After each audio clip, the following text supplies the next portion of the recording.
이번 시간에는 22년 운세 22년이 되면서 변하는 세 가지를 한번 보도록 하겠습니다. 네, 일단은 작년 21년 신축년에서 올해는 22년 임인년입니다. 흔히 검은 호랑이 해라고 보고요. 임인 왜 그런가?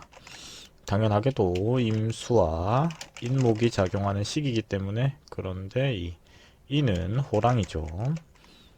보통 통상 지지를 뭐 12지신으로 해서 띠라고 봅니다. 12가지 띠인데 호랑이 띠기 때문에 그렇게 보고요. 이 수, 물이죠. 수는 물인데 물 같은 경우는 검다. 이렇기 때문에 검은 호랑이 띠다. 이렇게 볼 수 있습니다. 통상 물 같은 경우 가지고도 조금 이야기가 많은데 금은 하얀색이고요. 수는 검은색인데 왜 그러냐 이러면은 뭐 물 자체는 이제 검다. 왜? 바다가 검기 때문에. 특히나 물은 뭐 하얗게 보일 수도 있죠. 하지만 실질적으로 물이 많아지면은 음기를 가지고 있기 때문에 그렇다. 이렇게 볼 겁니다. 그래서 이민영이 들어서면서 달라지는 부분은 크게 세 가지입니다. 이거는 특정 사주를 논하는 건 아니에요. 전체적으로 봤을 때 우리가 모든 사주를 봤을 때 그렇더라 이렇게 보는 부분이라서 전체적인 해석 들어가고요. 그럼 사주별로 해석은 또 보도록 하겠습니다. 첫 번째, 삼재의 변화입니다. 흔히 말해서 삼재는 사주를 모르시는 분들도 많이 알고 있어요. 왜냐하면 3년이기 때문에 조금 뭐 일반인들이 봤을 때 중요하다고 봅니다. 하지만 실전에서 봤을 때는 별로 그렇게 중요하다고 보진 않아요. 일단은 19년, 20년, 21년까지 3재였고요. 그 변화의 시기가 22년, 23년, 24년이에요. 그리고 이 기운의 변화를 보면은 21년까지 금 기운이었고요. 그 다음에 수 기운으로 변할 겁니다. 그렇다고 한다면 어떤 띠가 중요한가? 당연하게도 뱀띠, 낙띠, 소띠였습니다. 흔히 말해서 명리적인 용어를 본다면 사유축이죠. 사유축, 금국, 그리고 반대로 수로 넘어왔다고 했으니까 신자진이죠. 신, 원숭이띠, 그리고 쥐띠, 용띠입니다. 신자진, 수국 이렇게 보면 되겠죠. 뭐 옛날에 제가 이제 명리 강의할 때 봤던 내용을 잠깐 보자면은 뭐 이렇게 신자진 뭐 쉽게 보이죠. 네, 이렇게 검은색 삼각형 예전에는 이제 이렇게 삼각형 였는데 이렇게 바뀌었다 이렇게 보면은 좋을 것 같고요. 삼재에 대한 이론에서 봤을 때 누가 작용하는가. 작년까지는 이 뱀띠, 닭띠, 소띠였다면은 이제 올해부터는 원숭이띠, 쥐띠, 용띠가 삼재의 영향을 받는다. 그럼 무엇을 받는가? 이렇게 놓고 봤을 때 이 세 띠가 새해 무슨 일을 받는가? 크게 봤을 때는 뭐 천살, 지살, 인살이라고 합니다. 천살, 하늘이죠. 어떻게 보면 하늘입니다. 그리고 하늘의 살이라고 하면은 통상 좋진 않겠죠. 그렇기 때문에 천재지변, 홍수, 지진, 폭우, 장마, 가뭄 이런 부분인데 뭐 현실적으로 봤을 때는 운이 없다 이렇게 보는 게 일반적이고요. 지살, 지살 같은 경우는 땅에서 일어나는 일이죠. 그러니까 뭐 어떻게 보면은 교통사고, 뭐 차량 사고 그런 부분이죠. 뭐 엘리베이터, 철도 이런 부분입니다. 그렇기 때문에 뭐 여행을 자제하는 것 또한 도움이 되지 않을까 싶은 생각 들고요. 반대로 마지막으로 인살은 제가 봤을 때는 사람 관계에서 일어나는 사기, 폭행, 구설수 통상 뭐 이런 부분인데 사람 관계에서 문제가 발생한다. 사기는 뭐 사람한테 사기 당하는 거고요. 폭행은 사람한테 맞는 거고요. 구설수는 사람한테 이제 말로 하여금 문제가 발생하는 부분들을 후설수라고 합니다. 그래서 요약하자면은 뭐 이렇게 세 가지가 되지 않을까. 메모해 둘게요. 뭐 일단 볼 수도 있으니까 천살, 지살, 인살, 그리고 사기, 폭행, 구설수. 지살은 교통사고, 차량, 뭐 철도, 엘리베이터. 그리고 천살 같은 경우에는 천재지변, 지진, 홍수, 뭐 이런 부분인데, 흔히 또 뭐 다르게 보시는 분들은 이렇게 보시는 부분도 있어요. 세 가지인데, 똑같이 세 가지인데 비슷하다고 봅니다. 뭐냐면은 일단은 이 삼재잖아요. 그렇기 때문에 화재, 수재, 그 다음에 풍재, 뭐 똑같은 맥락입니다. 그렇긴 한데 화재 같은 경우는 불 관련이고요, 수재 같은 경우는 물 관련이고요, 풍재 같은 경우는 바람으로 하여금 문제가 발생하는 부분이에요. 그리고 해당하는 부분은 이제 재난, 화재 사고입니다. 그리고 그런 부분에서 뭐 볼 수도 있겠지만 조금 실전 의미를 보면은 우울증, 정신질환, 마음의 병도 포함이 됩니다. 그죠? 수재, 어떻게 보면 암이랑 심장병을 의미하기도 합니다. 그죠? 실전에서 봤을 때, 물론 그냥 봤을 때는 뭐 장마, 홍수 이런 개념이죠. 근데 이 밑에 거를 좀 더 보기도 해요. 옆에 거. 네, 그리고 풍재, 바람 관련, 태풍이죠. 그렇긴 한데 사람 관계, 사기 이런 부분으로 봅니다. 실전에서는요. 이게 기초 이론이고 옆에 게 실전 이론인데 어떻게 보면은 옆에 게 더 중요하기도 하죠. 그리고 그런 부분은 이 개념이나 이 개념이나 똑같다고 봅니다. 그죠? 결론적으로 이 삼재 이론에서 봤을 때 아무리 봐도 좋은 거보단 안 좋은 게 많아요. 삼재도 살이고, 일단 그렇기 때문에 세 가지 살, 삼재 말 그대로 뭐 이렇게 있습니다. 그렇기 때문에 이런 부분에서 누가 중요한가? 바로 원숭이띠, 쥐띠, 용띠 이렇게 세 가지가 제가 봤을 때는 조금 신경을 써야 된다. 이렇게 보면 좋을 것 같아요. 특히나 22년도부터 3년간 그렇게 작용합니다. 네, 그렇고요.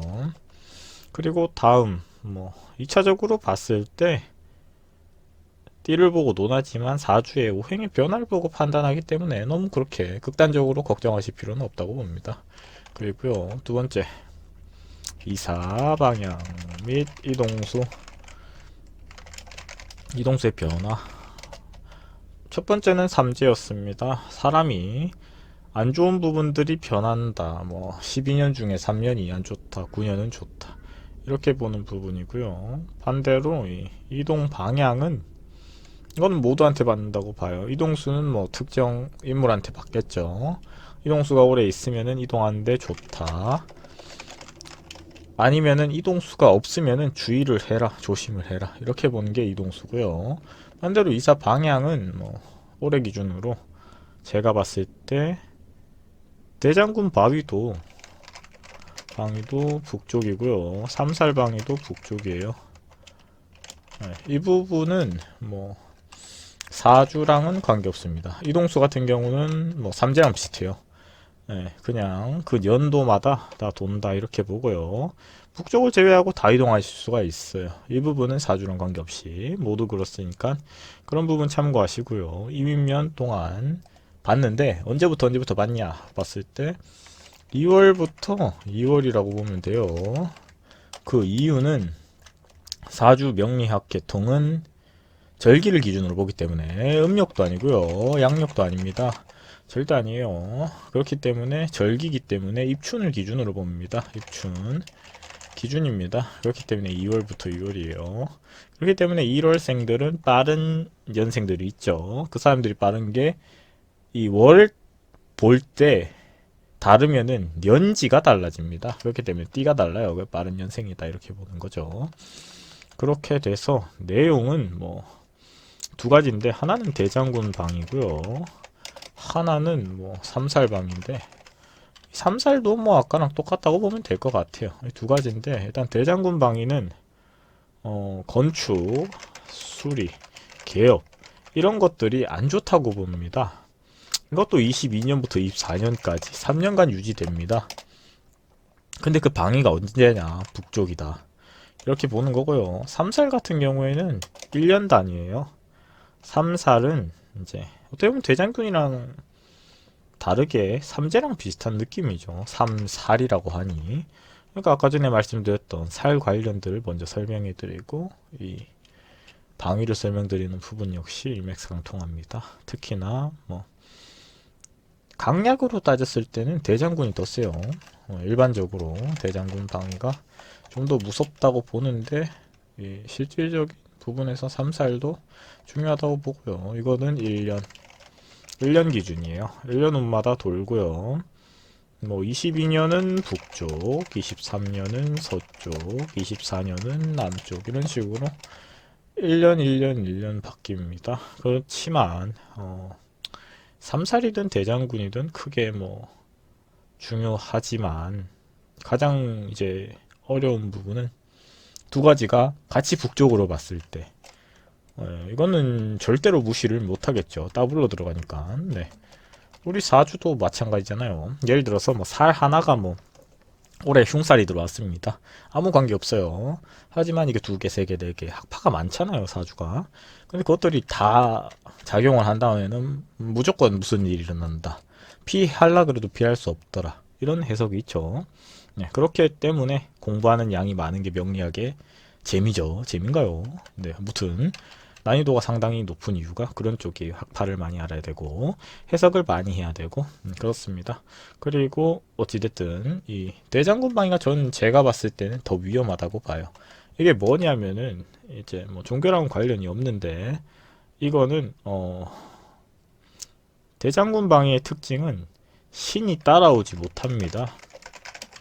못한다. 무슨 개념이냐면은 원래 뭐 기초 이론에서 봤을 때 명리학적인 용어가 아니라 이거는 어떻게 보면은 무단결들이 더 많이 쓰는데요. 무슨 개념이냐면은 종교인이 어떻게 할 수 없는 원리입니다. 그죠? 예를 들어서 불교라 쓰진 않을게요. 그냥 들으세요. 불교라든지 기독교라든지 무당이라든지 관계없이 피할 수 없다.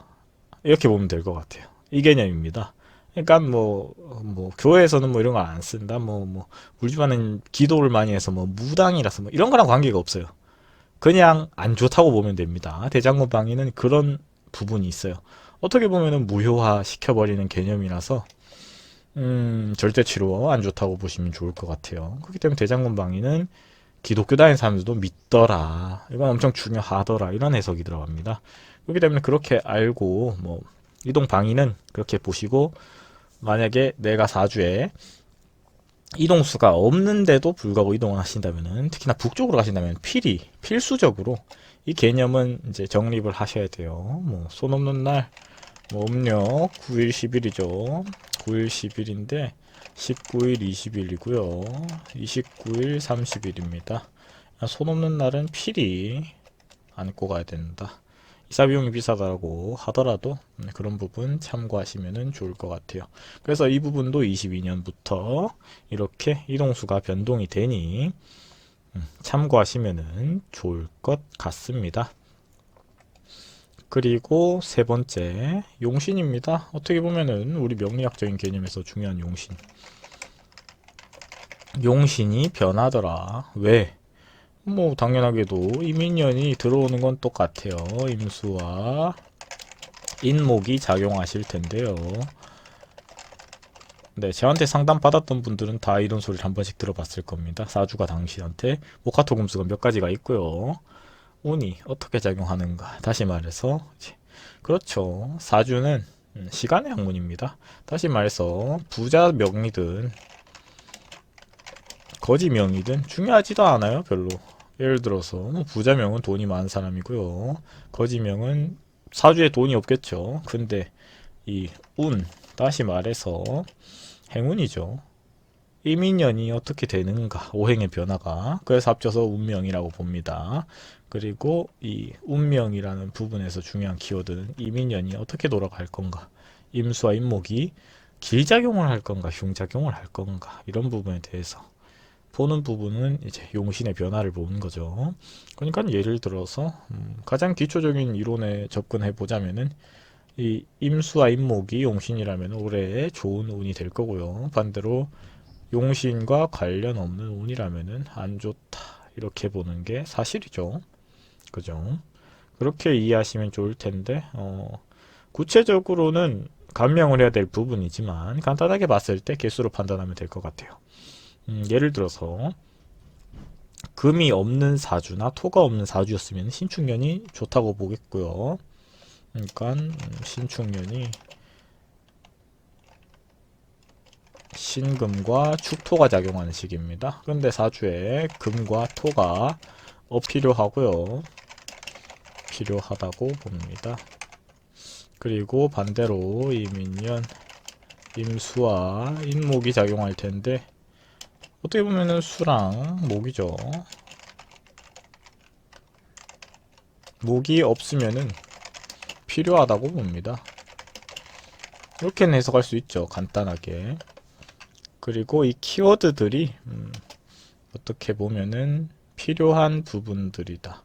근데 정확하게 그냥 봐도 알겠지만 완전 다른 오행이잖아요. 금과 토, 수와 목은.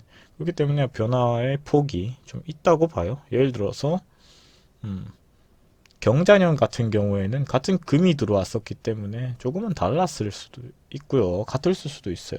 예를 들어서 뭐 같이 금이 작용하니까. 그렇긴 한데 이 환절기를 거치는, 이제 예를 들어서 토가 환절기잖아요. 이 토가 거치는 시기는 변화의 키워드입니다. 용신이 상당히 많이 바뀔 거예요. 그렇기 때문에 예를 들어서 자기 사주에 수와 목이 없다면 좋다. 반대로 수와 목이 아니라 금과 토가 용신 관련 오행이었으면 이게 좋다, 이렇게 보는 게 일반적이에요. 그리고 뭐 당연하게도 2월부터 제가 아까 작용한다 그랬죠. 근데 이게 2월이 무슨 월이냐면은 임인월입니다. 그렇기 때문에 3월이 임이었으면은 다음에 뭘까요? 개죠. 그리고 인이었으면은 묘죠. 개묘월이죠. 그리고 23년도가 개묘년이죠. 근데 이렇게 놓고 봤을 때는 똑같거든요. 임이나 개나 둘 다 수죠. 인이나 묘나 둘 다 목입니다. 이거는 별 차이가 안 날 거예요. 올해랑 내년은 크게 차이가 안 날 거예요. 그렇지만 이민월에 이민년이면은 제가 봤을 때 이제 용신의 변화가 채용이 많이 변할 것으로 봅니다. 그런 부분에서 봤을 때 구체적으로 보면은 복잡하며 이야기가 길어지면 사주마다 달랄 수 있어요. 그렇지만 전체적인 해석에서 볼 때는 이민년 좋다고 봅니다. 반대로 전체적인 운의 동향에서 봤을 때 이 임수가 상당히 물의 성향을 띠잖아요. 임수 안 좋다 그러는 사람은 기초이론이에요. 딱 기초이론, 정통명리만 아는 사람. 그리고 인목 같은 경우에 나무죠. 그렇기 때문에 이게 나무인데 간목이에요. 그렇기 때문에 변화를 추구하고 새로운 부분에서 이렇게 하시는 부분입니다.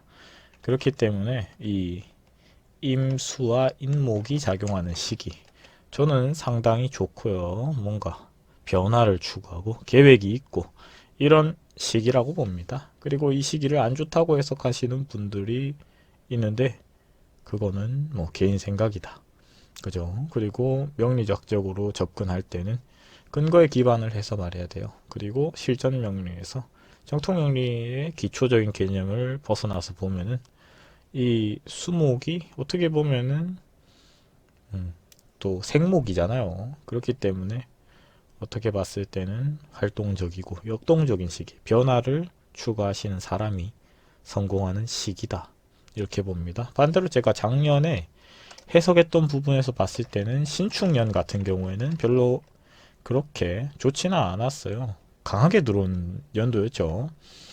예를 들어서 뭐 신금 자체가 금의 기운이긴 한데 축토였는데 토 역시 이게 금의 창고가 돼서 금금이었던 해석을 제가 설명했던 부분이 있는데, 반대로 이 임수 같은 경우에는 제가 봤을 때는 목은 나무고요.